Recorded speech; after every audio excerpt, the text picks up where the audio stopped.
بسم الله الرحمن الرحيم والصلاة والسلام على أشرف المرسلين. Salam alaikum. Bonjour tout le monde. Aujourd'hui, on va faire ensemble le TP numéro 5. On va voir les instructions de contrôle en utilisant les boucles for et while, l'instruction if et switch. Donc, les instructions de contrôle, boucle for et while, instruction if et switch. Quel est l'objectif de ce TP? C'est bien savoir manipuler les instructions conditionnelles, savoir utiliser les boucles,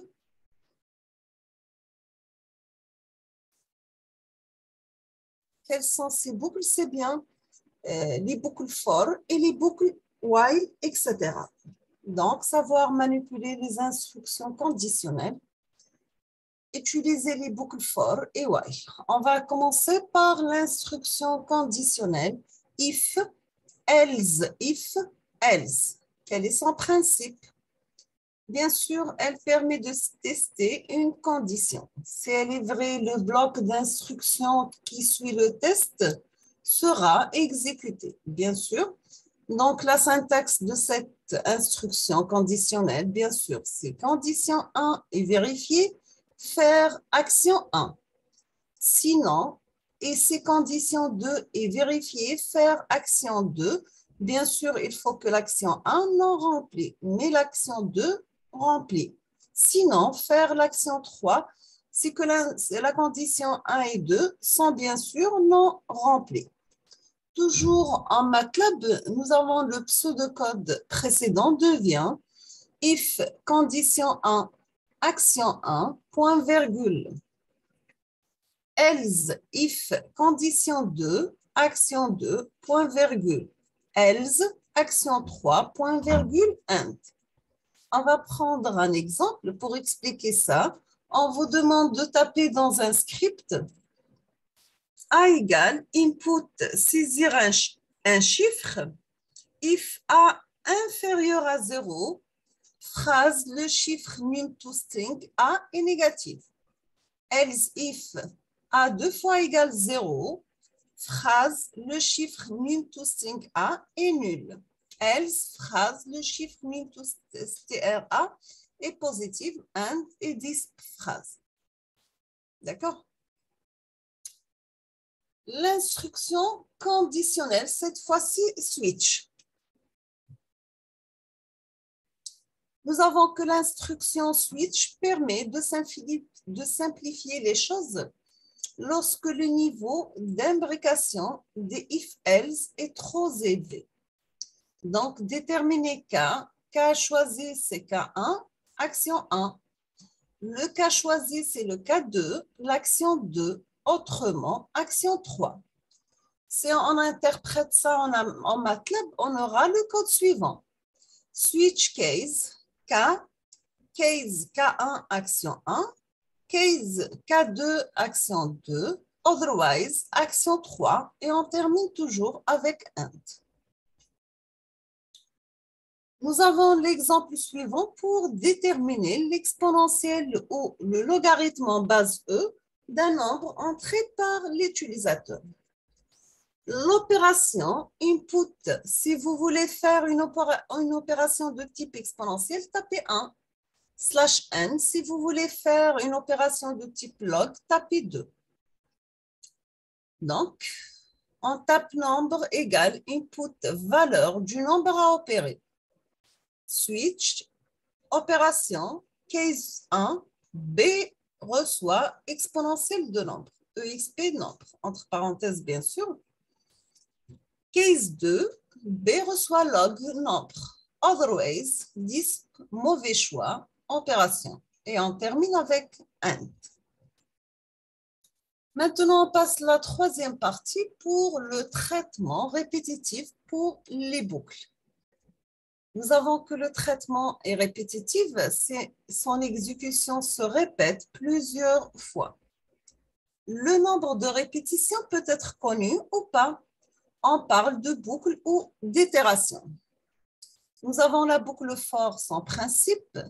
La boucle for, c'est une structure de contrôle qui permet de répéter l'exécution d'une séquence d'instructions.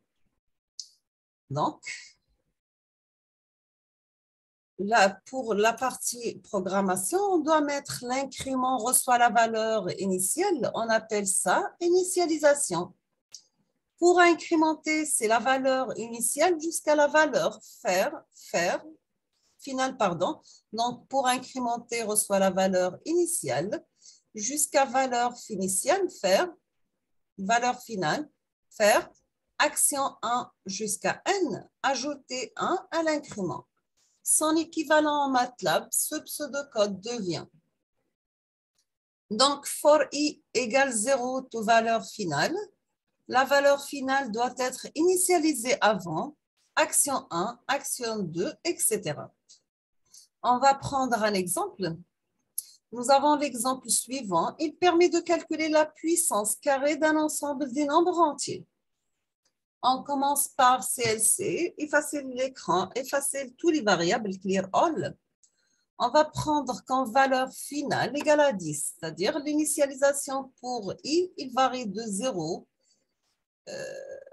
jusqu'à la valeur finale avec un pas qui est égal à 2. Donc, normalement, c'est 0, 2, 4, 6, 8 et 10. For i égale 0, 2 jusqu'à la valeur finale, donc juste pour afficher i, le carré de i reçoit i chapeau 2, donc c'est i carré 2. Et on termine notre boucle for avec int. Maintenant, on va voir la boucle while. Quel est son principe? Donc, condition est vraie, action 1 jusqu'à n. Toujours dans la boucle while, la séquence d'instructions s'exécute tant que la condition est vérifiée. Si on passe maintenant à l'écriture de ce programme en MATLAB, on écrit ce type de boucle de la manière suivante. While condition, action 1, action 2 jusqu'à action n et on termine avec int. On va prendre toujours un exemple. Si on veut trouver le nombre d'entiers positifs nécessaire pour avoir une somme plus grande que 100, on pourrait réaliser sa tâche de la manière suivante. On va commencer par n égale à 0, c'est l'initialisation des valeurs. Donc, la somme égale 0, while somme inférieure à 100, donc on incrémente le n, donc n reçoit n plus 1, c'est l'itération de n. Quelle est la nouvelle valeur de somme? C'est bien, c'est la somme plus n. Donc, c'est une nouvelle somme n. N, c'est pour afficher la valeur de n et somme pour afficher somme. Et on termine notre boucle while avec int. Je vous laisse jouer avec cet exercice ou ce programme. On vous demande d'écrire un programme qui permet de calculer n factoriel. Le n factoriel est défini par n fois n moins 1 fois n moins 2 jusqu'à n multiplié par 1. Bien sûr, sachant que n, c'est une variable entière donnée par l'utilisateur. Nous sommes arrivés à la fin de ce TP numéro 5 pour les instructions de contrôle, les boucles for et while, les instructions if et switch. Je vous remercie infiniment pour votre attention. N'hésitez pas si vous avez des questions et à la prochaine vidéo, Inch'Allah. Merci beaucoup.